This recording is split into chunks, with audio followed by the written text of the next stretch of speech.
Team Willow bursts from the trees in front of Kier, the rats, Colvin, Zalvetta, and attempts to run a distraction for Team Silverback. Horvin just stares. He draws both of his swords and motions to his team behind him. Through here is an access point to the Rust Clan. If we can continue on with the mission while totally being a distraction for Ash. Kier, open mouth, points at Horvin, the ban. His eyes cross for a second. Oh, you're a distraction for Ash. Gotcha. God. He puts on.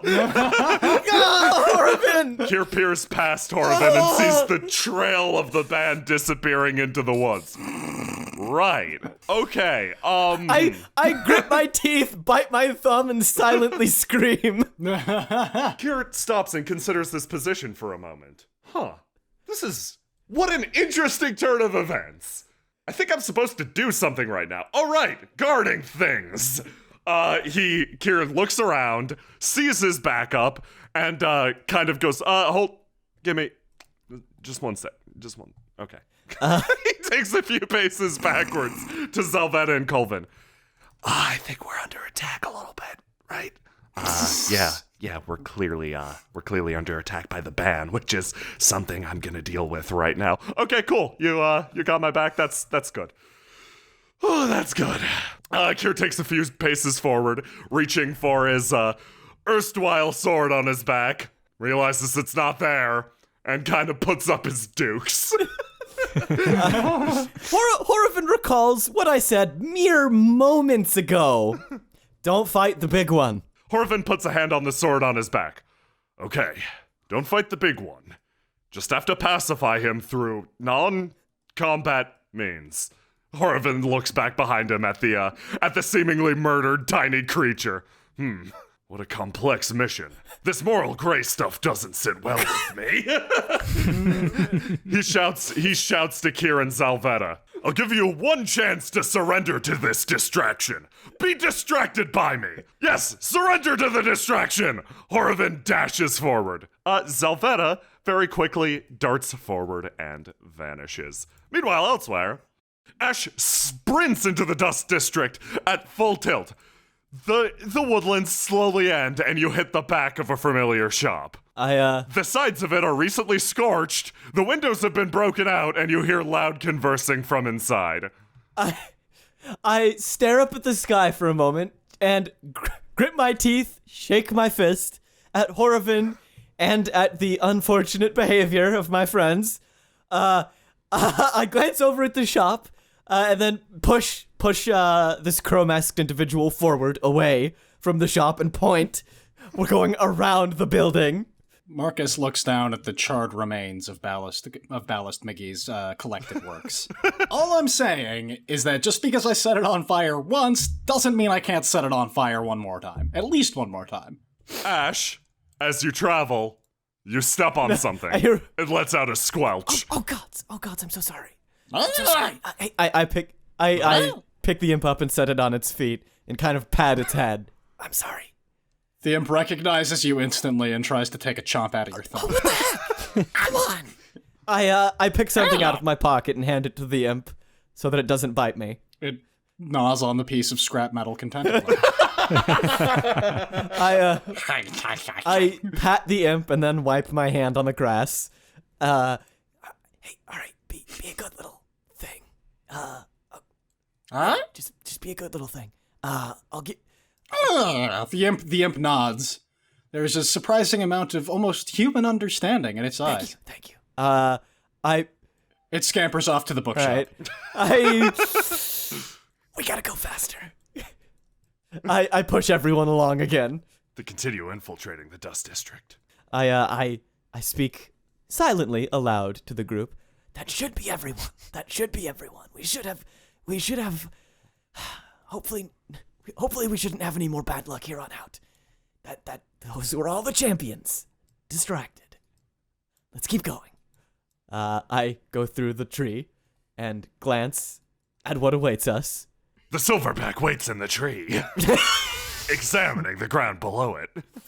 You notice two guards immediately to your left. I I point to the fox masked individual and the silverback masked individual, and then I point to respective guards. You each get one non-fatal. Take them out quietly. Here. I grip each of them, and they feel a jolt run through their body. They nod and quietly move behind. This one scampers across the top of the wall, much like an ape.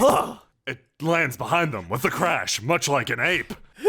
This one scrumbles across the ground on all fours, much like a fox. I scratch the mane of the mask as I watch it scrumble. The two guards whirl around, hearing the impact of the ape.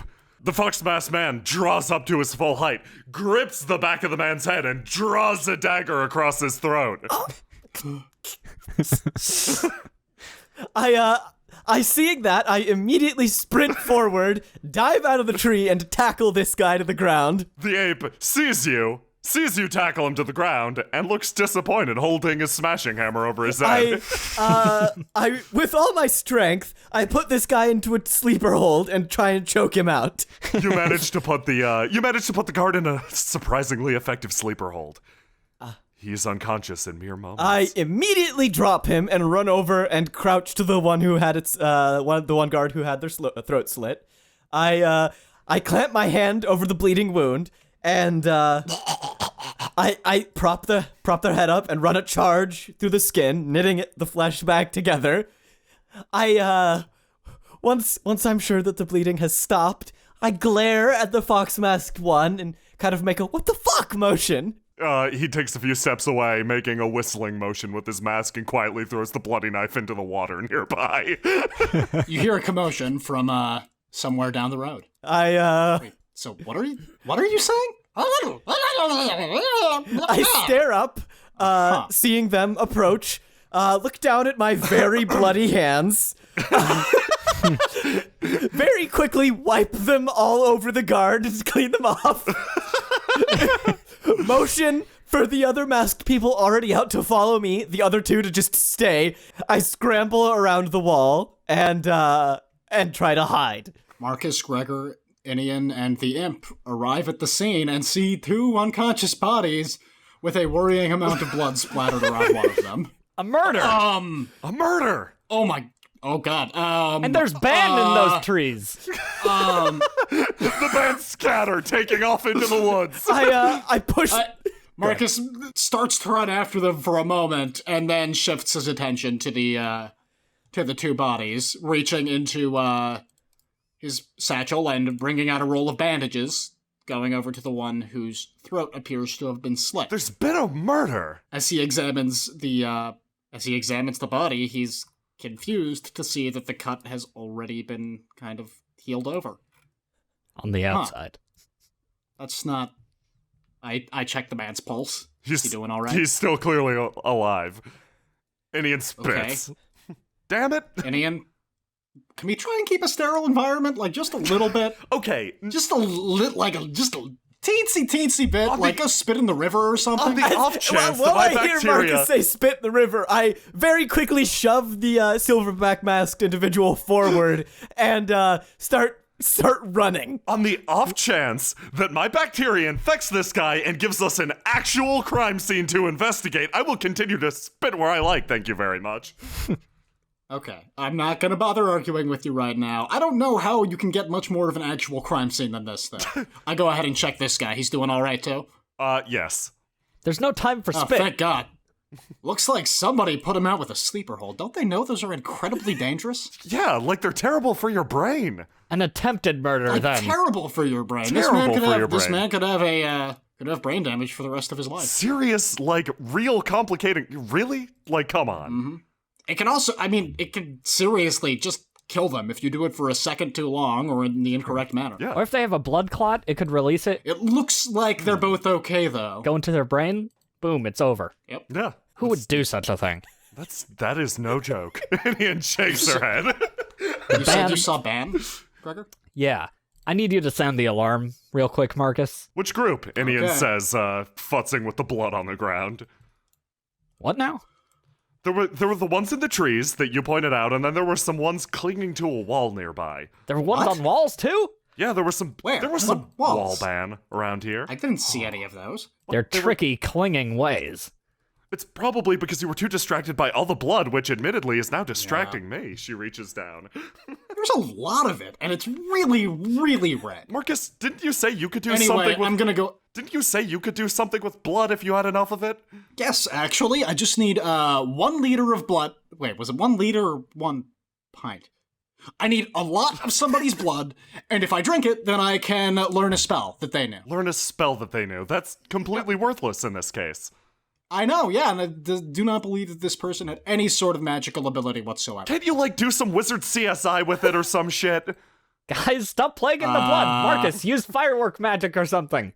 We need to warn everybody. Right, okay. Here we go. Marcus steps away from the tree and any cloth nearby.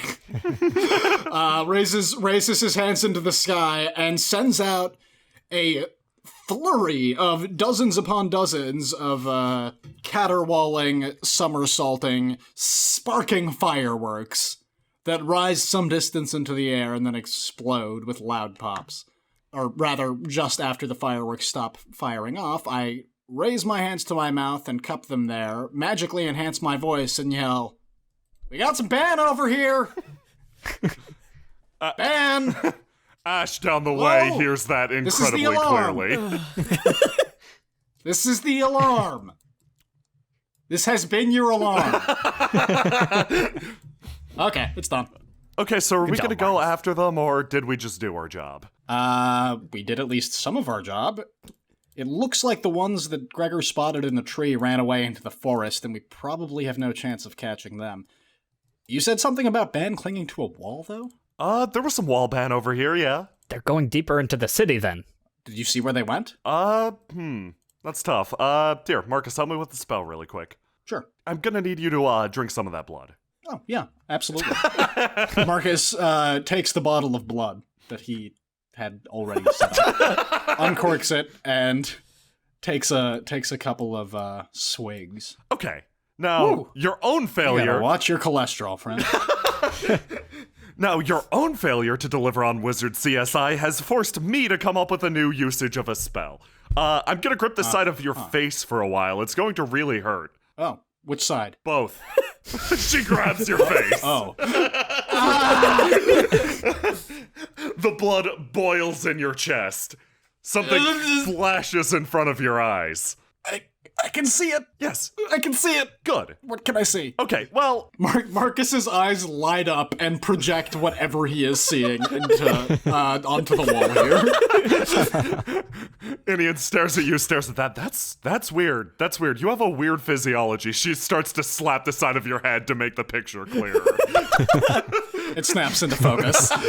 Inian twists your horns. The picture fuzzes out. Oh, huh.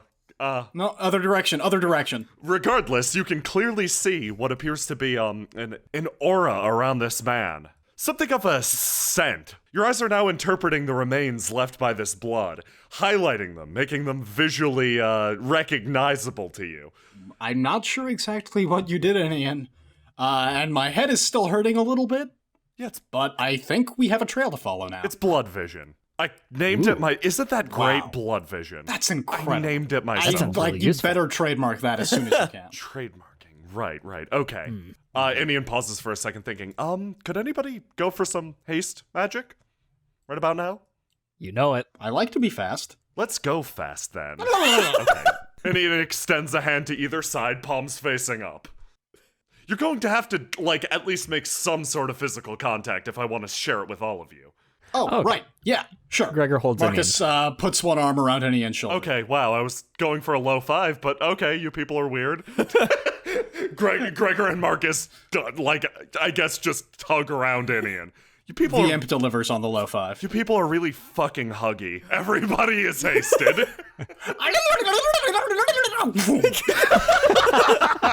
In a red blur, the imp is gone. Gregor takes the opportunity and scoops Inian and Marcus up on his back and then runs. Okay. Okay, wow, I'm glad I've you've got to learned... get used to this. I'm glad you've learned to modulate your voice in haste, Marcus. That takes time. It's, it's tough, and it's just a really conscious effort at all time not to make my words go really fast. I know, right? They take off into the distance chasing the blood vision trail.